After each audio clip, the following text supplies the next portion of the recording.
All right, so it's 11:02. Let's get started. Okay, here's the disclaimer. So it's an educational disclaimer. GProf, that's my online name. My name is Gilles. Online, I go by GProf. White Sands Trading and Mentoring is my company. And the Aviators is not an investment advisory service or broker-dealer. This webinar is provided for educational purposes only. No content presented constitutes financial, investment, or trading advice, nor is it a recommendation to buy or sell anything. All examples are hypothetical and for learning purposes only. You are always responsible for your own trading, your own decisions, your own investments, and all investing and trading involves risk, as you all know. So I've decided to call this presentation the Smart Investor's Playbook, Building Wealth Without Guessing. This is part of a presentation that I give to students, college university students. I have given this presentation in different workplaces. I was just at a real estate firm just a couple weeks ago doing this. So I've modified it because the clientele, the people that I'm talking to, are obviously knowledgeable in trading. What we're going to be talking about is not really trading, it's more investing. And the differentiation between the two is that trading is short-term. It's day trading within a few minutes or swing trading during a few days or weeks. Investing is absolutely long-term. When I say investing, I'm thinking 25 years or more, depending on where you are in your life. I'm 56 years old. 25 years from now, you do the math. I'm not really planning this for 56-year-olds. The presentation is meant for the 56-year-olds in the group to maybe think about their children or younger people that might be able to start getting involved earlier. But there are strategies for older people as well. Okay, so a little bit about me. I was born and raised in a French-speaking community in Northern Ontario, Canada. I am now based just north of Toronto. I have a bachelor's in business and marketing and a bachelor of education from Sydney, Australia. I was a high school math, business teacher, finance, marketing, entrepreneurship for almost 30 years. I just retired in September of just this past September. I was a university instructor in the education field for 26 years. I'm a husband and father of 2 amazing young girls. Outside of the classroom, I'm fitness focused. I think you can see I've got a standing treadmill that I put underneath my stand-up desk. I'm an avid reader. I've read hundreds of books on business, trading, mindset, 80-20. I'm a recreational pilot. I was licensed in 1994. I've got a scuba diving license because I'm drawn to exploration and perspective. I'm a lifelong traveler. I got the joy of traveling young and have always wanted to share that. Therefore, I took my daughters out of school last year for part of the year. And my wife and we both took a year off teaching to be able to travel. So we were in Australia, we did a cruise in Italy, Croatia, then we went to Paris and London, and Dubai is definitely on my list. Tiny bit more about my background. Education first. So for nearly 30 years, I was a French-Canadian teacher at both the high school and university levels. In the recent past, I've concentrated a lot on teaching about saving and investing, decision-making.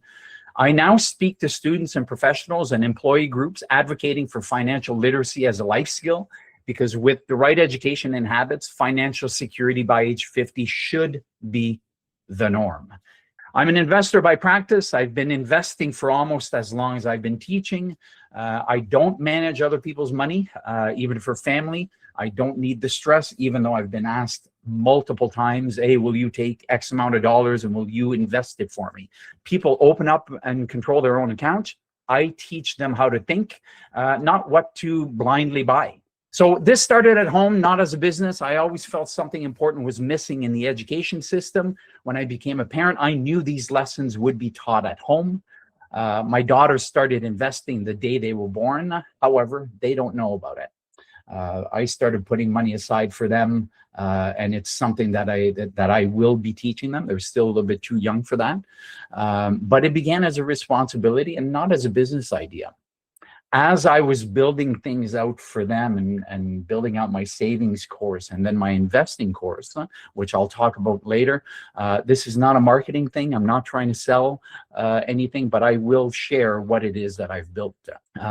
When I started doing it for them, I decided, you know what, this is bigger than them. So I made it into White Sands Trading and Mentoring. It's built on real lessons. Early fascination with the markets led to hard decisions, hard lessons, including real losses early in my career. Invested on a stock tip in the early 2000s and before the bubble crashed and or burst, and the company went bankrupt. Realized that having a business degree did not really mean that I knew what I was doing when it came to trading. So that experience shaped a long-term disciplined approach focused on risk, time, and compounding, and a belief that investing should be clear, simple, and accessible. Right now, there is tons of information online. You know, everybody, you guys know that they're gurus and furus, and there's tons and tons of information, but there's sometimes too much information. So I decided to streamline it, to build something that was a little bit clearer. The way I saw it in my head, it was an A to Z process, starting with saving, then going on to investing, and then going on to, if possibly, trading. Let's continue.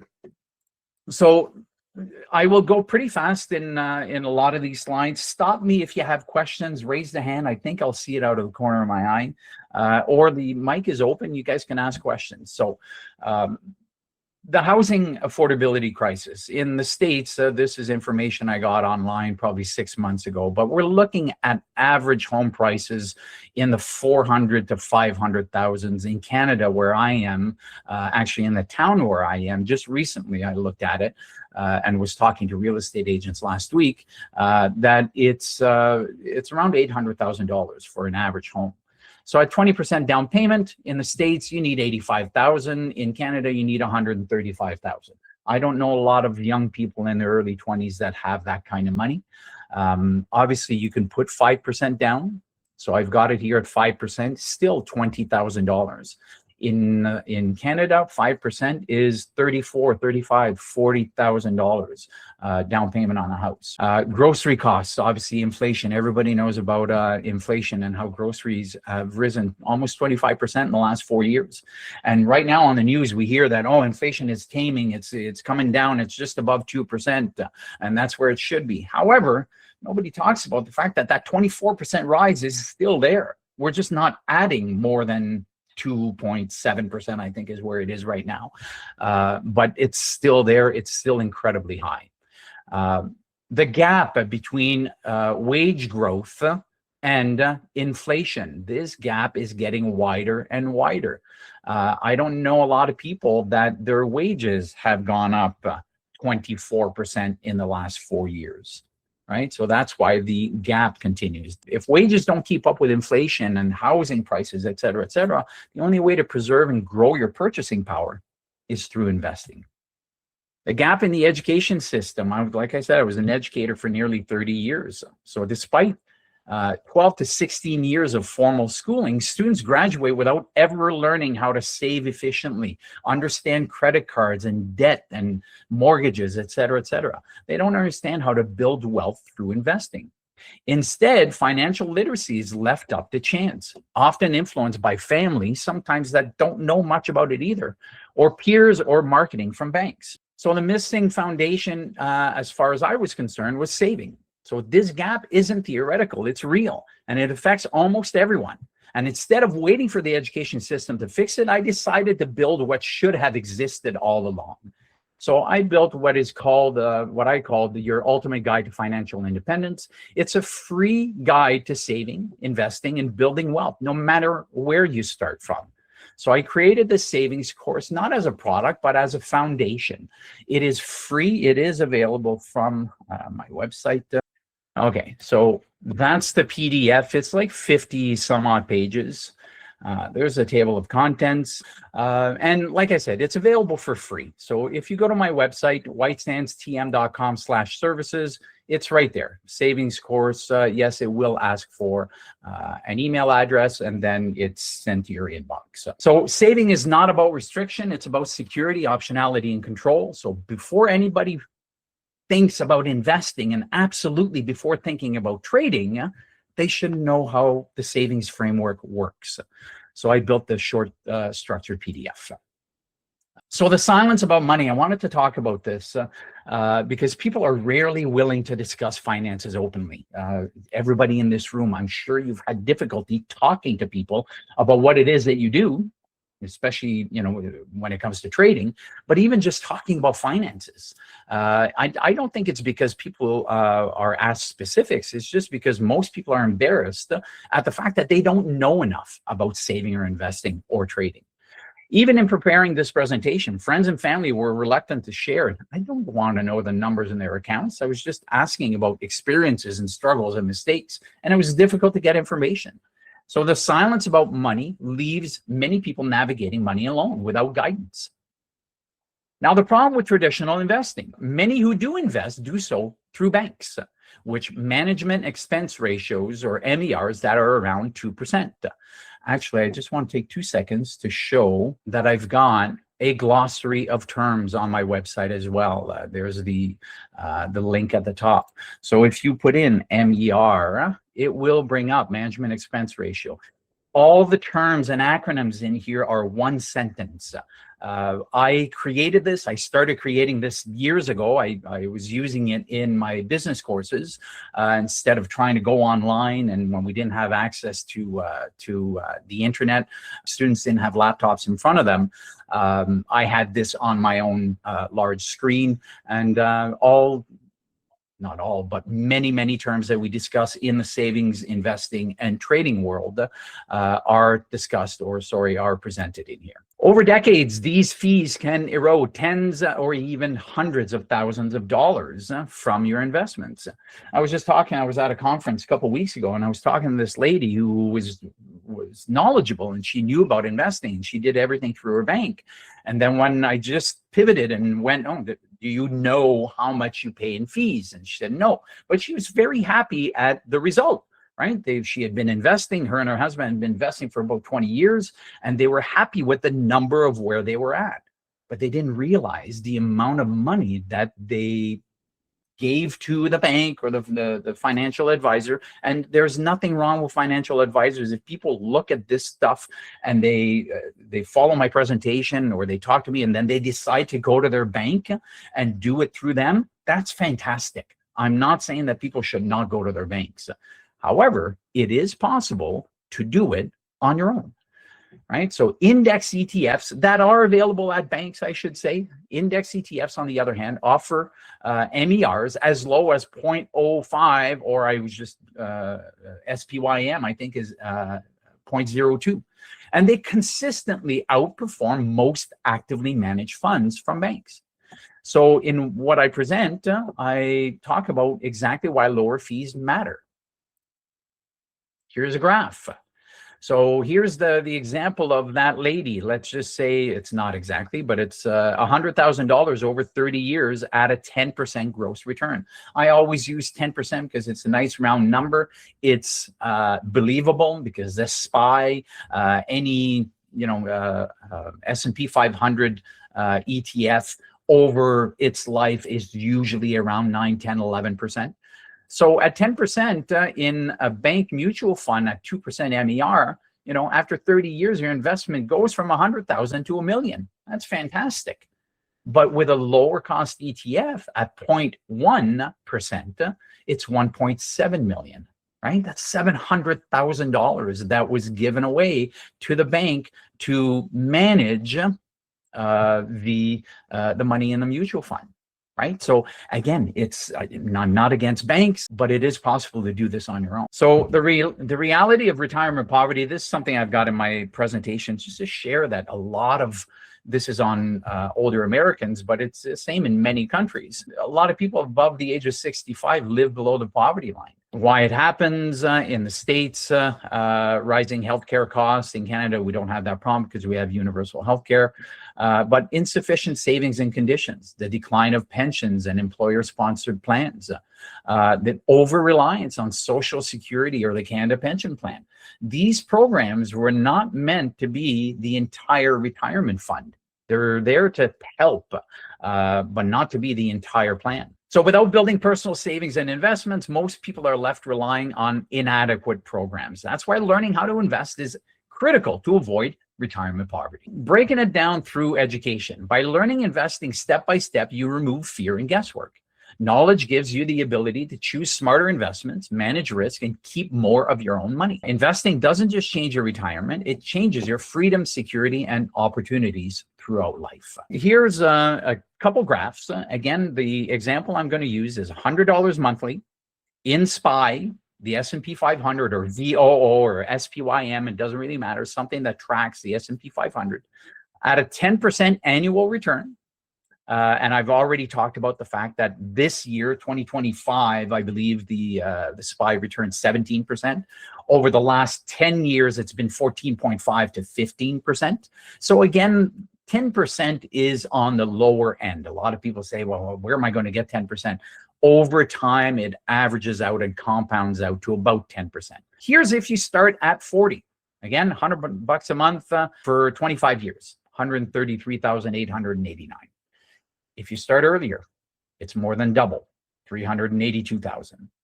If you start at 20, same amount, $1,057,000. Again, this doesn't take into consideration fees, trading fees. It doesn't take into consideration taxes. Talk to your tax accountant. There's ways to minimize taxes on these investments. IRAs or 401ks in Canada, the TFSA or RRSPs in different countries have different tools. Again, $1 million. Right? If you start at 20, it's absolutely possible to have $1 million by the time you're 65. 65 is not on the chart, so the million would be up here. Okay. And with this, only $54,000 total was invested. Now, I'm not the first one to present this information, I'm sure, but it goes to show, why doesn't everybody do this? I've been doing this for a long time. And like I said, my daughters, that they don't know about it, but I've been doing it for them since birth. Here's the graph that shows all three. And then the key takeaway is that time in the market matters more than timing the market. Everybody's heard that. Starting early, get it done. I give this presentation, and then, a year later, I ask people, did you get started? People that were gung-ho saying, oh my God, I'm going to get started. You talk to them a year later and they haven't started. At the end of the day, just get it started. Do it today. Right? And I can help with different questions that you might have on how to get started. Even small amounts invested early can snowball into life-changing wealth, which brings me to the mic drop moment. So what if you started investing at birth? I couldn't start investing at birth because my parents knew nothing about investing back then, but my daughters, when they were born. So everyone's impressed by that $1 million starting at age 20, but what if mom and dad started at birth? What would that number be? Again, it's hypothetical, but the number is $7.8 million. If you start at zero and you invest for 65 years, and 65 isn't on this chart, it would be up here. And it's doable. I'm doing it. My daughters are doing it. I'm not saying that they have $7.8 million now, but later on in life, they will have the potential if they don't touch it, if they just let it build, let it compound. The way that I plan on doing it is doing it for them for the first 18 years. And then once they're out of the house, they will start taking part of their salary and putting it towards their own investments. It's something that I'm going to help them achieve. I'm doing this for 18 years. It doesn't, and my numbers I don't have to share exactly what it is that I'm doing, but maybe it's $100 a month. If $100 a month is too much, do it $25 a month. Let's look at the numbers. Let's play with the numbers. Hypothetical example here. I'm not going to explain the formula here, but it's called the future value of an ordinary annuity. So here's the number that I was just looking at here. Let's just put it at 65. Here's that $7.8 million at 10%, starting at birth up to 65. The thing that a lot of people don't say is, let's put it at 50. We know it's 65, it'll be 7.8 million. But what if you stop at 50? You want to retire at 50? Well, you'll only have $1.7 million. The massive part grows in the last part. That's what compounding does. The rule of 72, you can divide this by 72 and it'll tell you the amount of time that it'll take for your investment to double. At 10%, it's 7.2 years. So 7.2 years, you can double. So at 65, it's at 7.8. But let's say it's $50 a month. Well, it brings it down, but it's still significant. What is really important here is starting early. With my daughters, and what I suggest is doing a lump sum, whatever you can afford at the beginning. You know, if it's $2,500 that you give them as a gift starting off, it makes an incredible change to this because you started with a larger amount earlier. So I don't know if anybody wants me to put anything in here. Let's say $200 a month. Let's say it's 50. If I stop at 50, or if my daughters decide to stop at 50, it doesn't mean that the rest of this money won't happen. It just means that you start drawing on it. The money in the investment still stays in there. The bulk of it will just continue to grow. Again, hopefully some of this information is new to some people. Hopefully it's inspiring. And again, hypothetical examples are used for educational purposes. Actual results will vary based on taxes, fees, inflation, market performance, etc. What if, let's just bring it back to this for the fun of it, you know, bring it back to 100. Bring it back to 65. But what if it's 11%? Look at the change. It's absolutely mind-boggling. Okay. And if you can have a strategy that is a little bit better than dollar cost averaging, if you can avoid investing when it's really at the tops and you save some of that money and you wait till there's pullbacks, there are ways, and that's way more hands-on and it's way more complicated, but it is possible to get more than 10% over the long term. So why it matters? Well, the earlier you start investing, the greater the compounding effect. Delaying even by 10 years could mean hundreds of thousands or more less by retirement. And the course that I've developed equips you with the knowledge to beat inflation. Again, I'm not trying to sell the course. I'm just saying that it's there, it's available. I do have a discount code. It's only $100. It's $99 for a 20 module video course that goes through all these things, obviously a lot slower with visual examples, etc. But in Avi's room, I'm available to answer any questions when it comes to this, or I could possibly do another webinar if you want to talk about, you know, there's some people that are high net worth individuals, and for them, sometimes they want to, you know, invest in or take some of their shares and sell, let's say, covered calls on their investments. So instead of having 100 or 200 shares of Apple in their accounts, they can sell calls on it, monthly covered calls, and then that way that generates income. So the paying yourself first, everybody's heard this, but the amount of people that do this is probably 1%. It's unbelievable how simple it is. Automatically set aside 10% of your income. I put an asterisk here because I have younger students that are my mentors, and for them, they're still living at home and they have a job. They're making whatever, $50,000, $60,000 a year, but they're not paying rent. They drive mom and dad's car. Well, that 10%, especially for them, because it's early in the process, it should be 50, 60%. You still live your life. You still, you know, you don't live on canned soup, but it's possible to put more money, especially in at the beginning, and do it before you're spending. If you made $400 after tax, at the end of the day, you have to say, I didn't make 400, I made 360, because that 40 is put aside, and do it automatically. Do it first as soon as your paycheck comes. I did this for years, and it was just set up with my bank, right? It was a simple setup. Whatever my take-home pay was every 2 weeks, 10% of that was taken out, and then from there, it was invested. Start small if needed. Consistency matters more than the amount. Sorry, if you never see the money, you won't miss it. And then for trading profits, obviously this is for this room only. It's not something I share to everybody, but trading is obviously not required to start investing. But the way that I do it, I journal every trade in lots of 25 trades. I think I shared, yeah. Actually, I'll come back to this. After 25 disciplined trades, the way that I do it's a system that I've developed.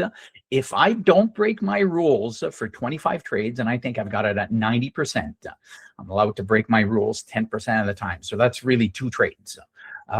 If I break my rules for 3 or 4 trades, I can't do what I'm describing here. But after 25 disciplined trades, I remove 50% of the profits. So the whatever the account is at, or the number that I'll show you in the sheets afterwards, whatever that's at, I will leave 50% to continue growing in my trading account. But the other 50% I take out. And that money is transferred into long-term investment. Trading profits are not spending money for me, right? Everybody's different. They are converted into assets.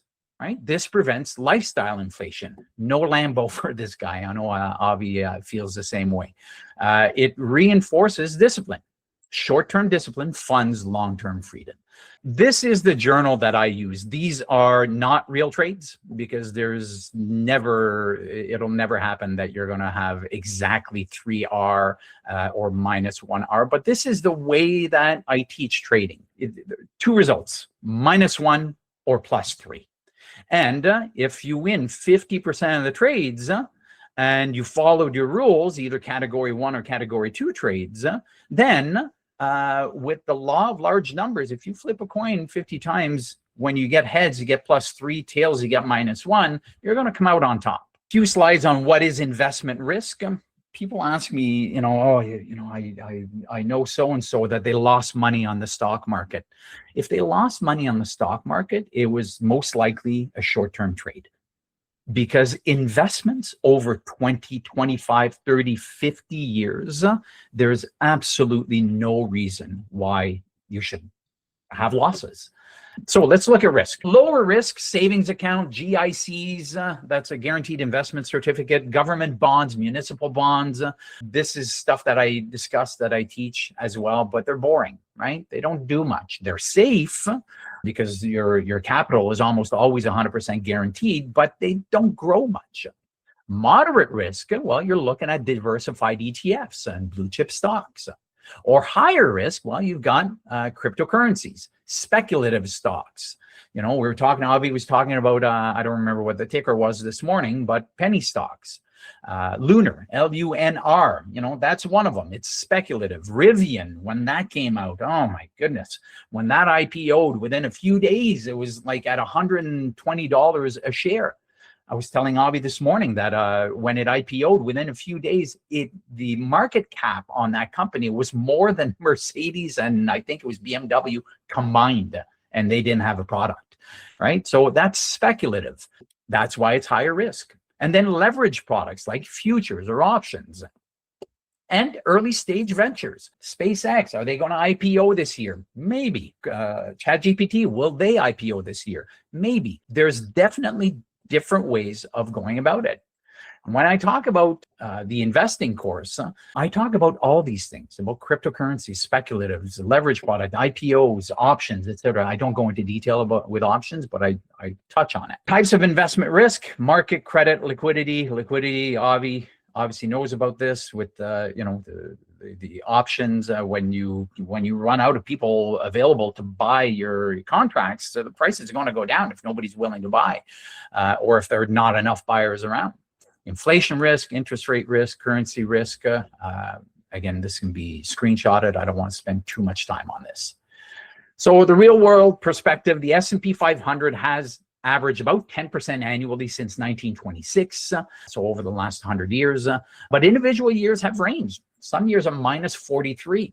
You don't panic during those times when you're looking at investments, right? You double down, right? Especially if it's a mind like COVID in 2020, that was a beautiful spot to add into your position because it's for the long term, right? You're not looking at flipping it quickly. But over the last century, the US dollar has lost over 90% of its purchasing power. Higher risk investments, potential for higher returns, lower risk, stress-free, right? You have less stress with lower risk investments.